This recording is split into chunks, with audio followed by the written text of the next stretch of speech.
Simple harmonic motion आज हम देखने जा रहे हैं जी क्लास 10 से simple harmonic motion the very first topic of class 10।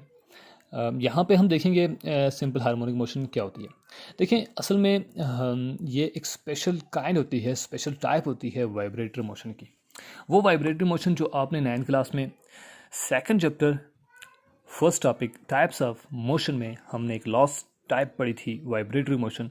ये वही वाइब्रेटरी मोशन होती है सिंपल हार्मोनिक मोशन। यानी कि इसका कॉन्सेप्ट आपके माइंड में पहले से होना चाहिए कि वाइब्रेटरी मोशन क्या होती है, जिसमें हमने कहा था कि एक ऐसी मोशन होती है जिसमें बॉडी अपने मीन पोजीशन के अबाउट मोशन करती है। तो उसी की एक स्पेशल टाइप है सिंपल हार्मोनिक मोशन।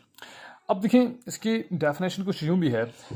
इसकी एक डेफिनेशन है जो आपने पेपर्स में लिखनी है, पेपर्स के लिए आपको बता रहे हैं कि सिंपल हार्मोनिक मोशन ऐसी मोशन होती है जिसमें जो एक्सेलरेशन होती है। देखें याद रखना, जब भी मोशन की बात की जाएगी तो मोशन के लिए एक्सेलरेशन का होना ही होता है। यहाँ पे देखें हमारे पास ये है मोशन, ये हमारे पास है मोशन। तो मोशन का मतलब है एक्सेलरेशन, बॉडी एक्सेलरेट कर रही है, बॉडी एक्सेलरेशन में। तो सिंपल हार्मोनिक मोशन वो मोशन होती है जिसमें जो एक्सेलरेशन होती है वो हमेशा डायरेक्टली प्रोपोर्शन होती है किस चीज़ के, डिस्प्लेसमेंट के। कौन सा displacement? From equilibrium position, mean position से जो डिस्प्लेसमेंट लिया जाता है, in always directed toward mean position. और जो बॉडी जो है वो मोशन कर रही है, कौन सी मोशन? Simple harmonic motion. वो बॉडी हमेशा डायरेक्ट किधर हुई होती है? और मीन पोजीशन की तरफ। इसके लिए एग्जांपल हम देख सकते हैं, सिंपल पेंडुलम हमारे पास, इसके लिए हमारे पास ये है मैस स्प्रिंग सिस्टम है हमारे पास। ये दो एग्जांपल हैं। और इसके अलावा हमारे पास एक बॉल एंड बाउल सिस्टम होता है, एक बॉल होता है और एक बाउल होता है। और ये हमारे पास एक सिस्टम बनता है, इसको बोलते हैं बॉल एंड बाउल सिस्टम। इसमें इसको रिलीज़ किया जाता है यहाँ से, तो ये बॉल आता है यहाँ से इधर जाता है, यहाँ से वापस मुड़ के इधर जाता है, इधर जाता है। तो आप देख सकते हैं कि ये बॉल जो है पहले यहाँ पे पड़ा हुआ था, यहाँ से उठा के हम उधर लेके, ये मीन पोजीशन, ये वाला मीन पोजीशन, ये मीन पोजीशन यहाँ पे आता है जहाँ पे ये बॉल पहले से पड़ा होता है। यहाँ पे कभी नहीं हो सकता, यहाँ से उठा के हम इधर ले जाएंगे। यहाँ से जब हम इसको रिलीज़ करेंगे तो यहाँ से ये बॉल वापस आएगा, यहाँ मीन पोजीशन से होके जाएगा आगे, फिर वापस आएगा। तो ये जो पोजीशन है ये मीन पोजीशन है, ठीक है, ये मीन पोजीशन है। और ये वाला जो पॉइंट है इसको बोलते हैं एक्सट्रीम पोजीशन। और यहाँ से बॉल जब वापस मुड़ के जाएगा इधर इस पॉइंट पे, ये एक और एक्सट्रीम पोजीशन है। तो यहाँ एक्सट्रीम और सेंटर में मीन पोजीशन। बॉल ने यहाँ से चलना शुरू किया, एक्सट्रीम पे गई, वापस मुड़ के एक्सट्रीम से फिर वापस मुड़ के मीन पे। तो ये एक साइकिल बन जाएगा, एक साइकिल, ठीक है, एक वाइब्रेशन। तो हम ये कह सकते हैं, एक साइकिल भी कह सकते हैं इसको। तो ये हमारे पास बॉल एंड बॉल सिस्टम की छोटी सी एक्सप्लेनेशन हमने की है। इससे हमारे पास दो और एग्जांपल हैं, हम वन बाय वन सारी एग्जांपल को देखेंगे। अब यहाँ पे सबसे पहले हम देखते हैं, एक छोटा सा डेमो आपको देते हैं। हमारे पास जो है सिंपल पेंडुलम का एक छोटा सा डेमो है, एक वीडियो यहाँ से आप देख सकते हैं उसको। इस वीडियो में हम आपको इलास्टिसिटी का कॉन्सेप्ट देते हैं। इलास्टिसिटी क्या है? देखिए, इलास्टिसिटी बॉडी की वो प्रॉपर्टी होती है जिसकी वजह से वो बॉडी अपनी जो ओरिजिनल शक्ल है उसको दोबारा से हासिल कर लेती है अगर उसको एक दफ़ा से बिगाड़ा जाए। जैसा कि हम एग्जांपल के तौर पर ये इलास्टिक देख सकते हैं। अब जब हम इसकी ये एक ओरिजिनल शक्ल है, ठीक है, कोई शेप है इसकी, बिल्कुल फ्री है। यहाँ पे जब इसके ऊपर फोर्स लगाई जाएगी तो इसकी जो हमने शक्ल को बिगाड़ दिया है, ठीक है।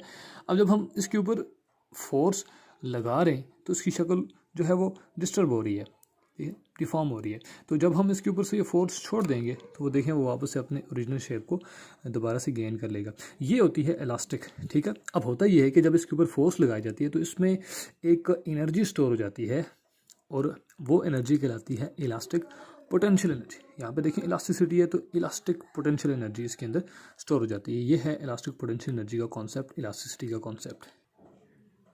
अब यहाँ पे देखें ये एक स्टेपलर है। इस स्टेपलर में यहाँ पे नीचे एक स्प्रिंग लगा होता है। जब भी हम स्टेपलर को ओपन करते हैं तो उस स्प्रिंग के अंदर एक एनर्जी स्टोर हो जाती है। स्प्रिंग की एक प्रॉपर्टी होती है कि वो अपनी ओरिजिनल शक्ल को दोबारा से, अपनी ओरिजिनल शेप को दोबारा से गेन कर लेता है। यहाँ पे जब स्प्रिंग के ऊपर फोर्स लगाई हमने तो फोर्स को रिलीज़ करने पे वो स्प्रिंग दोबारा से अपनी ओरिजिनल शेप को खुद ही गेन करने की कोशिश करेगा। तो यहाँ पे जो स्प्रिंग के अंदर जो एनर्जी स्टोर है उस स्प्रिंग को उसकी इलास्टिसिटी की वजह से जो एनर्जी कहेंगे उसको इलास्टिक पोटेंशियल एनर्जी कहेंगे। वो देख लें वो स्प्रिंग नीचे लगा हुआ है, इसके बीच में छोटा सा आपको नज़र आ रहा होगा। तो ये स्प्रिंग की एक प्रॉपर्टी होती है कि अपनी ओरिजिनल शेप को रिगेन कर लेता है। इस तरह से हमारे पास एक और इसमें स्प्रिंग लगा हुआ यहाँ पे हम देख सकते हैं इसके बीच में। तो जब हम इसके ऊपर से फोर्स लगाते हैं तो जब छोड़ते हैं तो ये स्टेपलर वापस मुड़ के ऊपर वाली तरफ दोबारा चला जाए, जो इसकी ओरिजिनल शेप है। ये इसकी ओरिजिनल शेप है। जब हम इसके ऊपर फोर्स लगाएंगे तो ये वापस फोर्स रिलीज़ करने पे अपनी ओरिजिनल शेप को रीगेन कर लेता है। तो यहाँ पे जो स्प्रिंग लगा हुआ है इसकी प्रॉपर्टी होती है कि ये अपनी ओरिजिनल शेप को रीगेन कर लेता है, और इसके ऊपर जब फोर्स लगाई जाती है तो उसमें एक एनर्जी स्टोर होती है, उसको बोलते हैं इलास्टिक पोटेंशियल एनर्जी। इलास्टिसिटी की वजह से इलास्टिक, और ये हमारे पास जो एनर्जी होती है ये इलास्टिक पोटेंशियल एनर्जी होती है। बच्चों आज हम सिंपल हार्मोनिक मोशन की जो एक्सप्लेनेशन कर रहे हैं वो मैस स्प्रिंग सिस्टम से कर रहे हैं। सिंपल हार्मोनिक मोशन को हमने इससे पहली वीडियो में देखा था सिंपल पेंडुलम की एक्सप्लेनेशन से। आज जो हम जो वीडियो बनाने जा रहे हैं वो मैस स्प्रिंग सिस्टम पे बनाने जा रहे हैं। सिंपल हार्मोनिक मोशन के लिए हमने जो सेटअप लिया है यहाँ पे वो मैस स्प्रिंग सिस्टम लिया। सबसे पहले एक्सप्लेनेशन में आप देखें यहाँ पे कि मैस स्प्रिंग सिस्टम होता क्या है। मैस का मतलब कोई बॉडी होगी, स्प्रिंग का मतलब कोई स्प्रिंग उसके साथ बांधा होगा, यानी कि कोई स्प्रिंग है और उसके साथ कोई मैस है, इन दोनों को एक दूसरे के साथ बांधा हुआ है। और उस स्प्रिंग का एक एंड जो है वो मैस के साथ है और दूसरा एंड जो है यहाँ पे आप देख सकते हैं स्प्रिंग का एक एंड मैस के साथ बांधा हुआ है, दूसरा एंड जो है वो फिक्स है, यहाँ पे वो फिक्स किया हुआ है ताकि यहाँ से ये निकल ना सके। हम यूँ करेंगे, यहाँ पे सबसे पहले जो काम करेंगे इस मैश के ऊपर हमने फोर्स लगानी है। इस मैश के ऊपर हमने जो फोर्स लगानी है वो ये फोर्स है। देखिए मैश यहाँ पे पड़ा हुआ है तो उसके पास जो एनर्जी है, मैश के पास जो एनर्जी है एट रेस्ट वो ज़ीरो है, कोई एनर्जी नहीं है। तो वो यहाँ से ना उधर जा सकता है ना इधर आ सकता है, तो कहीं नहीं जा सकता। हम यूँ करेंगे कि इसके ऊपर फोर्स लगाएंगे। फोर्स लगाने से इसने कोई डिस्टेंस ट्रैवल करना है, तो फोर्स लगाई हमने तो उससे कोई डिस्टेंस ट्रैवल हुआ, इसको हम वर्क बोलते हैं, काम बोलते हैं। 9th क्लास में हम ये चीज़ पढ़ चुके हैं वर्क एंड एनर्जी वाले चैप्टर में। तो फोर्स हमने इसके ऊपर लगाई, इसने कोई डिस्टेंस ट्रैवल किया तो जो हुआ यहाँ पे काम हुआ। तो वर्क असल में वो एनर्जी है, ठीक है, वर्क असल में एनर्जी है। तो अब यहाँ पे हमने फोर्स लगा के इस बॉडी को एनर्जी दे दी। अब ये बॉडी जो है यहाँ पे जब थी तो इसके पास एनर्जी ज़ीरो थी, मेन पोजीशन इसको बोलते हैं, ठीक है। मेन पोजीशन पे इसके पास, या इक्विलिब्रियम पॉइंट भी इसको बोलते हैं। यहाँ पे इस पॉइंट को हमने यहाँ पे नाम दिया हुआ है ओ का नाम, ओरिजिनल पोजीशन। तो यहाँ पे इसके पास एनर्जी ज़ीरो थी। जब हमने इसके ऊपर फोर्स लगाई तो ये यहाँ से ये बॉडी मूव करके इस पॉइंट पे चली गई है, और इस पॉइंट को हमने देख सकते हैं केस 2 यहाँ पे देख सकते हैं हम। इसी को हमने दोबारा से बनाया हुआ है लेकिन थोड़ा स्प्रिंग एक्सटेंड करेगा, स्प्रिंग है इसके साथ लगा हुआ है, ऐसे अपनी ओरिजिनल शेप को इसने जो है ना वो चेंज कर दिया है। अब देखें वो यहाँ पे पहुंचा है, मैस यहाँ पे पहुंचा है, साथ स्प्रिंग है। तो यहाँ पे देखिए मैस इस पॉइंट पे ए पॉइंट पर है, इस ए पॉइंट को बोलते हैं एक्सट्रीम पॉइंट, ठीक है। एक्सट्रीम पोजीशन पे जब ये मैस पहुंच जाएगा तो हम यहाँ पे इस पॉइंट पर से ये जो फोर्स हमने लगाई थी ये रिलीज़ कर देंगे। फोर्स को हमने यहाँ से रिलीज़ कर दिया और यहाँ से स्प्रिंग को हमने बिल्कुल ऐसे हमने फोर्स को खींच के लाया, बॉडी को हमने फोर्स लगा के यहाँ तक लाया, और यानी कि यहाँ तक लाया, और यहाँ से इसको हमने छोड़ दिया। जब छोड़ दिया तो ये स्प्रिंग की वजह से, अब देखिए यहाँ पे मैस को छोड़ दिया तो मैस नॉन लिविंग थिंग है, मैस तो खुद कहीं नहीं जा सकता। मैस के साथ स्प्रिंग लगाया हुआ है। स्प्रिंग क्या करेगा, काज करेगा इस बॉडी को कि वो वापस मुड़ के आए, और जो स्प्रिंग के पास एनर्जी जो यहाँ पे स्टोर हुई है, हमने अभी यहाँ पे आपके साथ जो कुछ वीडियोस छोटी हमने स्प्रिंग के हवाले से, इलास्टिक पोटेंशियल एनर्जी के हवाले से एक वीडियो हमने अपने पिछले स्लाइड में देखी है। तो उस में आपने देखा कि स्प्रिंग के पास एक एनर्जी स्टोर हो जाती है, इसको बोलते हैं इलास्टिक पोटेंशियल एनर्जी। वो इलास्टिक पोटेंशियल एनर्जी इसकी इलास्टिसिटी की वजह से इसमें स्टोर हो जाती है, और वो कब, जब हम इसके ऊपर वर्क करते हैं, वही एनर्जी जो पहले ज़ीरो थी वर्क करके हमने इसके अंदर स्टोर की, वो इलास्टिक पोटेंशियल एनर्जी होती है। वो इलास्टिक पोटेंशियल एनर्जी काज करेगी इस मैस को कि वो यहाँ से इस पॉइंट से ए पॉइंट से वापस मुड़ के आए ओ की तरफ। जब ओरिजिनल पोजिशन की तरफ आने लगेगा ये मैस, तो उसके ऊपर जो फोर्स लगेगी उसको बोलते हैं रीस्टोरिंग फोर्स। कौन सी फोर्स? Restoring force. तो रीस्टोरिंग फोर्स ये वो फोर्स है जो बॉडी को मीन की टूवर्ड्स मीन लाती है, मीन पोजीशन की तरफ लेकर आती है रीस्टोरिंग फोर्स। अब जब बॉडी रीस्टोरिंग फोर्स की वजह से मीन पोजीशन की तरफ आने लगेगी तो यहाँ पे आके एकदम से सडनली स्टॉप नहीं करेगी, बिल्कुल यहाँ पे स्टॉप नहीं करेगी। ये यहाँ से गई थी वापस आगे आके यहाँ पे स्टॉप नहीं करेगी, और उसकी वजह क्या है, यहाँ पे उसकी वजह आपने नोट रखनी है, उसकी वजह इनर्शिया है। इनर्शिया इसकी वो प्रॉपर्टी है, इनर्शिया बॉडी की वो प्रॉपर्टी होती है जो बॉडी की स्टेट को चेंज नहीं होने देती, स्टेट को चेंज नहीं होने देती, मतलब स्टेट के अंदर जो चेंज है वो नहीं होता, नो चेंज। ठीक है, तो जो स्टेट है वो चेंज नहीं होती, ये इनर्शिया कॉज करता है। इनर्शिया ये बॉडी की वो प्रॉपर्टी होती है जो बॉडी के स्टेट को चेंज नहीं होने देती।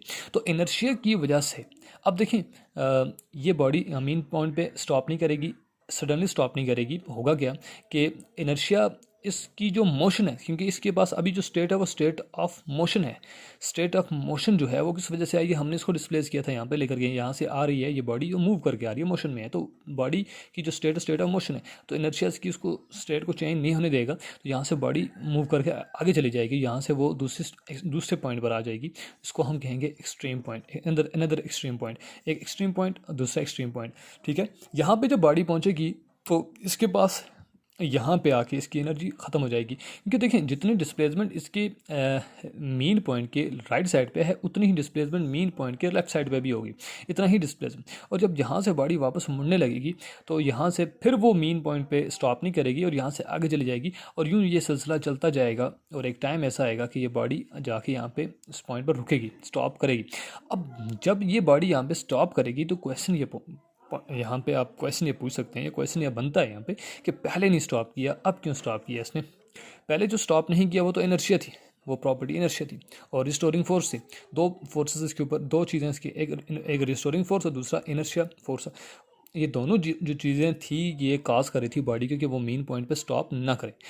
थोड़ी देर के बाद बॉडी मेन पॉइंट पर स्टॉप करेगी, उसकी वजह क्या है, स्टॉप करने की वजह क्या है, स्टॉप की जो काजेज़ हैं वो यहाँ पे क्या है।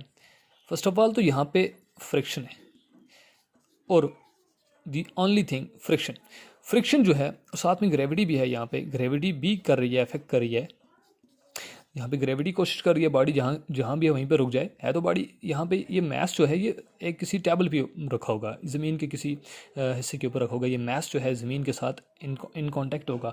ठीक है, फिजिकली जैसे हम ये वाइट बोर्ड के ऊपर समझ लें कि यहाँ पे ऐसा रखा होगा, तो यहाँ पीछे स्प्रिंग लगा लें हम, तो ये मैस इसके ऊपर जो है मूव करेगा। ठीक है, तो इस मैस का जो सरफेस के साथ जो कॉन्टैक्ट होगा वहाँ पर एक फ्रिक्शन पैदा होगी। ठीक है, स्लाइडिंग फ्रिक्शन यहाँ पे इसको बोलते हैं। तो ये स्लाइडिंग फ्रिक्शन जो है उसकी वजह से मसलसल जो है इस बॉडी की जो ये एनर्जी है, इलास्टिक पोटेंशियल एनर्जी, ये ख़त्म होती जा रही है। ठीक है, ये इलास्टिक पोटेंशियल मसलसल इसकी ख़त्म होती जा रही है फ्रिक्शन की वजह से, स्लाइडिंग फ्रिक्शन की वजह से। एक स्लाइडिंग फ्रिक्शन है, दूसरी फ्रिक्शन जो है यहाँ पे वो है एरो डायनामिक फ्रिक्शन। ठीक है, ये दो इंपॉर्टेंट शॉर्ट क्वेश्चन है कि पहले बॉडी रुकती क्यों नहीं है इनर्शिया की वजह से और रिस्टोरिंग फोर्स की वजह से। दूसरा क्वेश्चन ये बनता है कि थोड़ी देर के बाद जो स्टॉप करती है तो क्यों करती है, कॉजेज क्या हैं। उसके कॉजेज दो हैं, फ्रिक्शन, ग्रेविटी है। फ्रिक्शन में कौन कौन सी फ्रिक्शन है, एक स्लाइडिंग फ्रिक्शन है, दूसरी एरोडायनामिक, बिकॉज यहाँ पे हर तरफ एयर होगी तो एयर भी काज करेगी। उसकी एयर की जो है वो डेंसिटी पे डिपेंड करता है, एयर की जो विस्कोसिटी पे डिपेंड करता है। एयर में अगर हम मान लें जो ह्यूमिडिटी है वो बढ़ती जा रही है, पानी के कतरे ज़्यादा कर दें तो एयर भारी होती जाएगी, और भारी चीज़ जो है वो हल्की चीज़ को रोक सकती है। तो यहाँ पे हम सिंपली हम कहेंगे कि एरोडायनामिक फ्रिक्शन और स्लाइडिंग फ्रिक्शन की वजह से एनर्जी इसकी जो है, मैस के पास जो एनर्जी है, कौन सी एनर्जी, मैस के पास जो energy, elastic potential energy, spring की वजह से मैस के पास जो एनर्जी आ रही है वो इलास्टिक पोटेंशियल एनर्जी मसलसल कम होती जाएगी फ्रिक्शन की वजह से और ग्रेविटी की वजह से।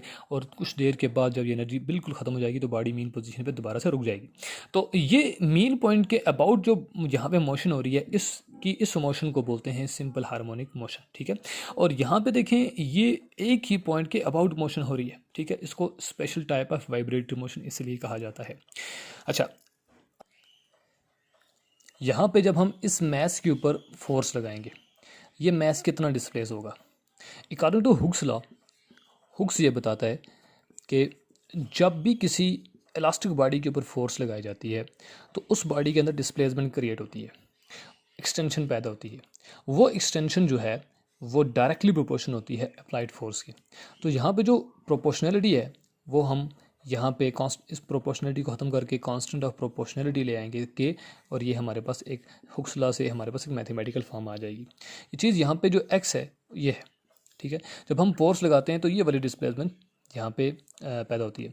तो ये जितनी हम फोर्स लगाएंगे इतनी ज़्यादा ये डिस्प्लेसमेंट होगी। जितनी ज़्यादा ये डिस्प्लेसमेंट होगी तो आप समझते हैं यहाँ पे एफ एक्स यानी कि ये डिस्टेंस है, असल में एक्स डिस्टेंस है, तो वर्क इतना ज़्यादा होगा, इतनी ज़्यादा इसके पास एनर्जी होगी, इतने दूर ये जाके वहाँ से इतनी ज़्यादा एक्सेलरेशन के साथ वापस मेन पोजीशन की तरफ आएगी, ये बॉडी वापस आएगी। यानी कि acceleration is direct proportional to displacement. जितनी ज़्यादा डिस्प्लेसमेंट इतनी ज़्यादा एक्सेलरेशन से वापस आएगी।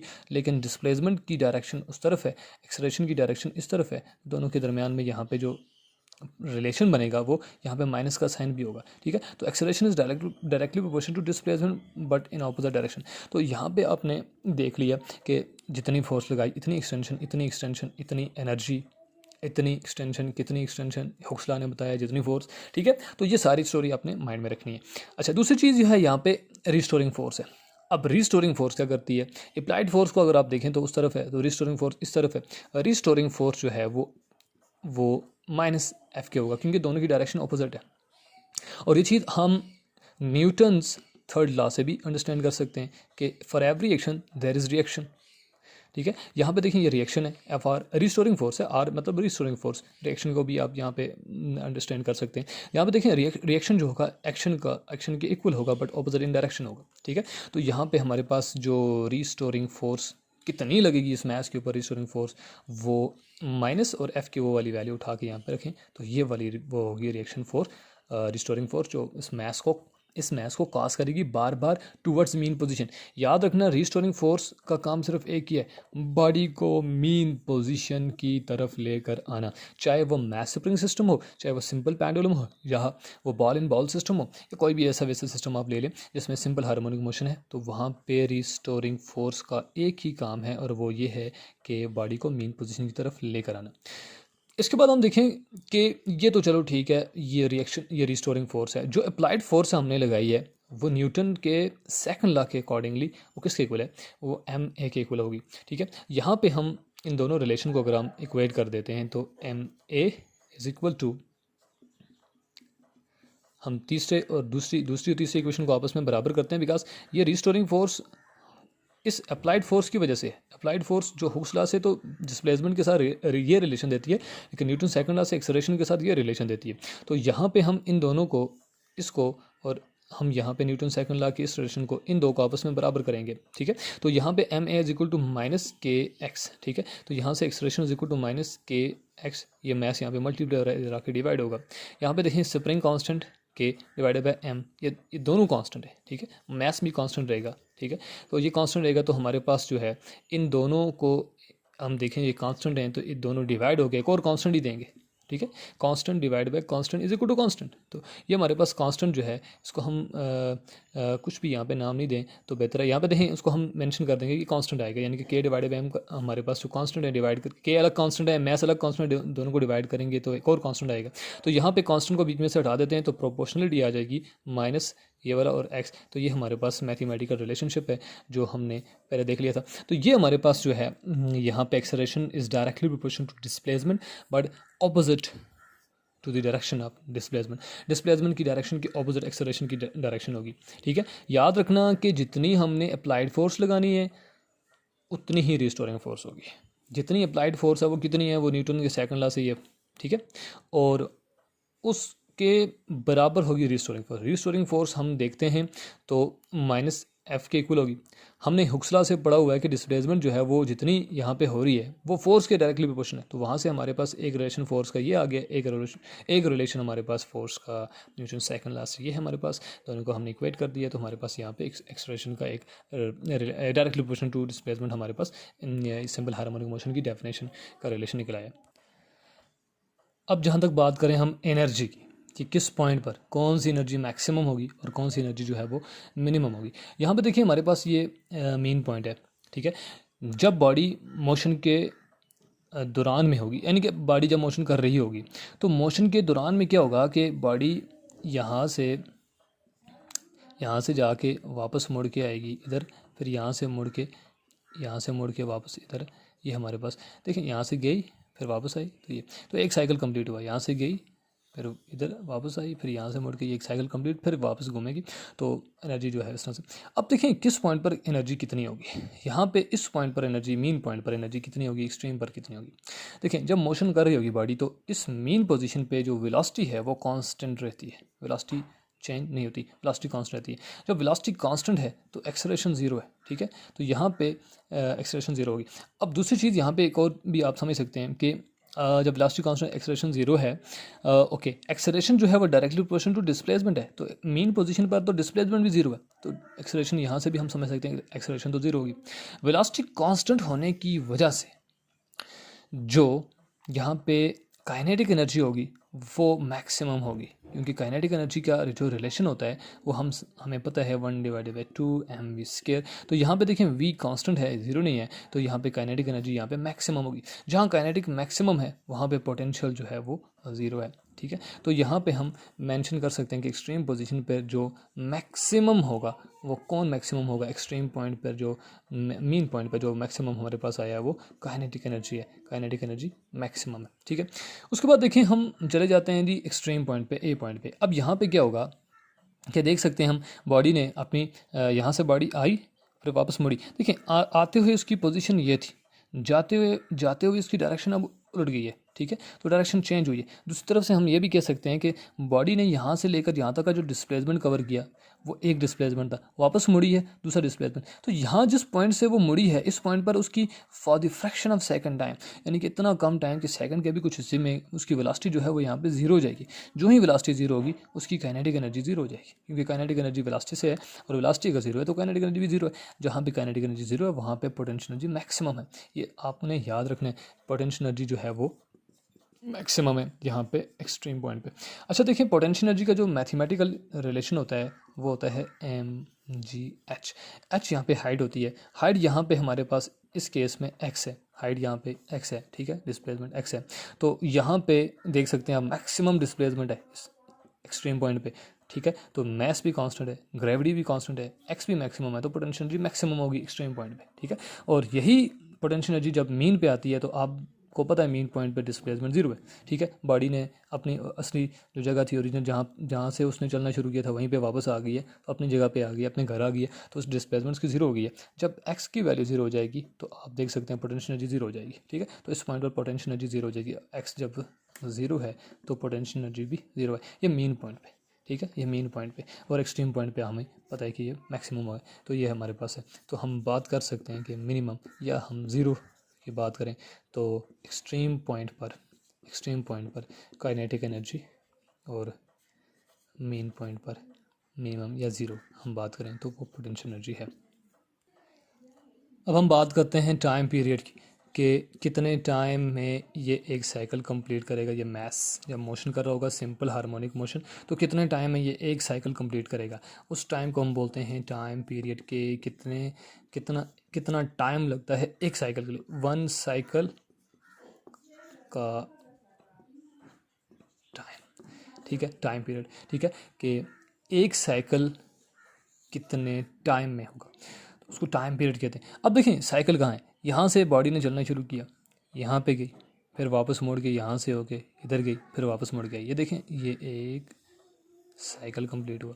इस साइकिल के लिए जो टाइम चाहिए होता है इसको बोलते हैं टाइम पीरियड। तो मैथ स्प्रिंग सिस्टम में हमारे पास टाइम की डेरिवेशन तो यहाँ पे नहीं करवाएंगे आपके लेवल पे, हमने सिर्फ इतना याद रखना है 2π√m/k। यहाँ पे m जो है वो मैस है जो बांधा हुआ है, जो ऑसिलेट कर रहा है। के जो है स्प्रिंग कांस्टेंट है, जितनी ज़्यादा इसकी स्टिफनेस होगी टाइम पे उतना फ़र्क पड़ेगा, इतना कम होता जाएगा टाइम पीरियड। और ये हमारे पास जो है ये टाइम पीरियड का रिलेशन है, time period for simple harmonic motion for mass spring system. तो मैथ स्प्रिंग सिस्टम से हमने सिंपल हार्मोनिक मोशन को एक्सप्लेन किया। पेपर में क्वेश्चन आ सकता है कि एक्सप्लेन करें सिंपल हार्मोनिक मोशन को with the help of mass spring system या with the help of simple pendulum या with the help of ball and ball system. तो तीनों चीज़ें आपके सामने, आपने 1 बाय 1 सारी चीज़ों को अंडरस्टैंड कर लेना है। कोई क्वेश्चन है तो आप जो है वो कमेंट में पूछ सकते हैं। वीडियो को जो है वो लाइक करें, शेयर करें और तैयारी करें। अल्लाह हाफ़िज़।